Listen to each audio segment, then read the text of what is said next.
Happy 2026! Welcome or welcome back to my channel. My name is Javon. I am a narrative artist. I use words and pictures to tell stories of people with marginalized identities. I'm back on YouTube for 2026, and before I get into sharing all the exciting things that I have going on in my art practice, I wanted to share with you guys an update from 2025. At the end of the year, I always give my patrons an update, and usually this is private, that's just for them, but I thought I could share a little bit with you guys here today too. So what you're going to see next is some of the update that I sent to my patrons at the end of 2025 about how this year has gone for me, and what is leading me into the things that I have going on in 2026. So thanks for sticking around, and hope to see you again.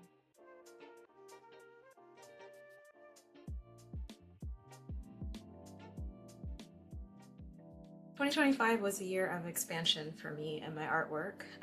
I did a lot of experimenting this year, trying out new things, but also growing the amount of things that I have done and have tried. So the very first thing that I did this year that expanded my art practice was painting this mural. I have never done a wall mural before. I've never designed one. I don't think I've ever painted one. Yeah, so this is my very first time doing a wall mural. It's my first time using paint markers on the wall. It was really fun, and it made a big difference in my mental health. Staring at that gray wall behind me and then staring at the gray wall in front of me and then seeing it in the reflection, it just was not for me. It was not for me. So a friend suggested that I try a mural when I was frustrated about how expensive wallpaper was, and it actually probably cost me less to do the mural than it did to buy the wallpaper. And it'll be easier for me to cover up when I move than wallpaper would be to take down. And it gave me a chance to kind of like feel out whether or not I want to try wall murals in the future. I think I do. Yeah, it was one of those times where I like showed myself something I could do without knowing that I could do it in advance. Speaking of murals, this year I did my third street mural. This one was a really important project to me that we started in 2024.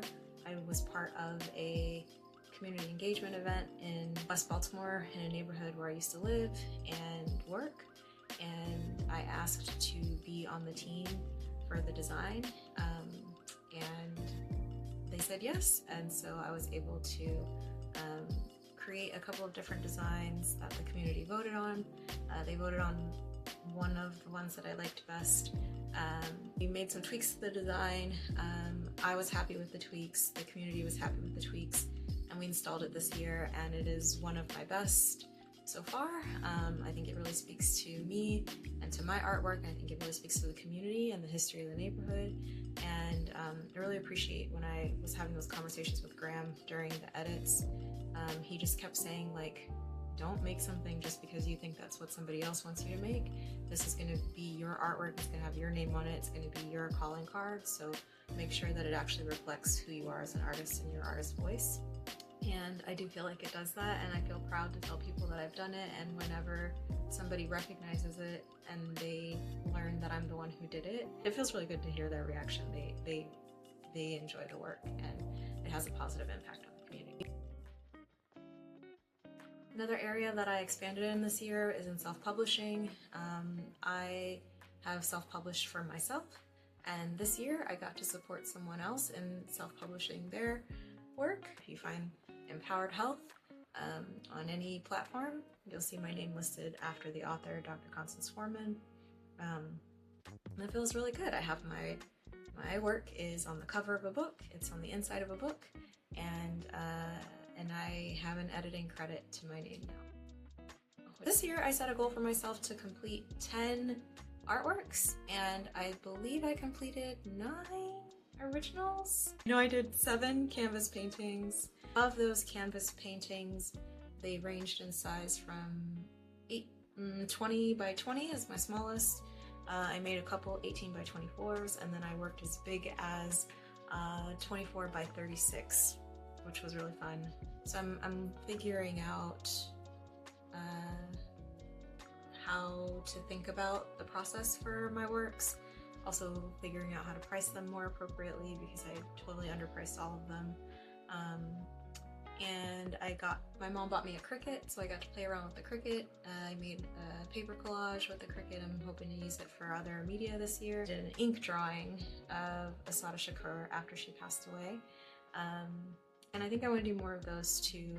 It was really an enjoyable process, and it showed me how much I've grown in being able to observe something and draw it. I want to do that more this year in doing portrait studies because I really liked the line quality that I got with the ink, and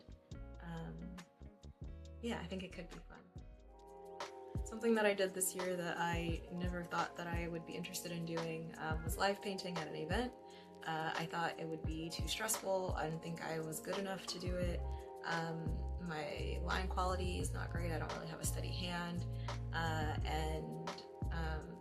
so I almost said no, but thankfully I was encouraged by my friend to try it out. I was invited to paint wine bottles at an art market at Stem and Vine this year, which is a wine bar / plant shop, and they were looking for somebody to decorate wine bottles as a vendor, and I learned a lot because I lost money doing it, but ultimately it stretched me and it showed me that I could do something that I didn't think I could do. I spent a week in every hour outside of work painting wine bottles so that I could learn how to paint on glass and paint on a round surface, and I was driving around town picking up free wine bottles. Yeah, it was kind of a lot, but yeah, it stretched me and I'm really glad that I did it.